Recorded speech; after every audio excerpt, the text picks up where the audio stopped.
24 மணி நேரம் சாப்பிடாமல் இருந்தால் உங்கள் வயிற்றிற்குள் என்ன நடக்கும்? சிற்றுண்டி, காஃபி என எதையும் அருந்தாமல் இருந்தால் முதல் 4 மணி நேரம் உங்கள் உடல் சாதாரணமாகவே செயல்படும். நீங்கள் மதிய உணவை மறந்திருக்கலாம் என எண்ணி ஏற்கனவே உட்கொண்ட உணவில் இருந்த குளுக்கோஸை ஆற்றலாக பயன்படுத்தும். ஆனால் அதன்பின் உடலில் இன்சுலின் அளவு குறையத் தொடங்கும். உடல் பிழைப்பு நிலைக்கு மாறும். கல்லீரல் மற்றும் தசைகளில் சேமிக்கப்பட்டுள்ள கிளைகோஜனை உடைத்து ஆற்றலாக மாற்றும் பணி தொடங்கும்.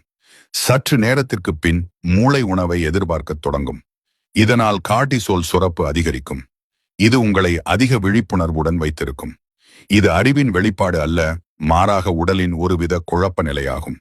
16 மணி நேரத்திற்கு பிறகு உடலில் உள்ள சர்க்கரை முற்றிலுமாக தீர்ந்துவிடும். இப்போது உடலில் சேமிக்கப்பட்டுள்ள கொழுப்பு எரிபொருளாக பயன்படத் தொடங்கும். இந்நிகழ்வு லிபாலிசிஸ் எனப்படும். இதனால் உடல் கொழுப்பு மிக வேகமாக கரையத் தொடங்கும். 24 மணி நேர முடிவில் கல்லீரல் முழு கட்டுப்பாட்டையும் எடுத்துக்கொள்ளும். உடல் கீட்டோசிஸ் நிலையை அடையும். செல்கள் புத்துணர்ச்சி பெறும். உடலில் தேங்கியுள்ள தேவையற்ற கொழுப்புகள் வெகுவாக குறையத் தொடங்கும். பசியை தூண்டும் ஹார்மோன்கள் அமைதியடையும். சுருக்கமாகச் சொன்னால் 24 மணி நேர உண்ணா நோன்பு என்பது உங்கள் உடல் நீண்ட காலமாக எதிர்பார்த்து கொண்டிருந்த ஒரு முழுமையான புதுப்பித்தல் நிகழ்வாகும்.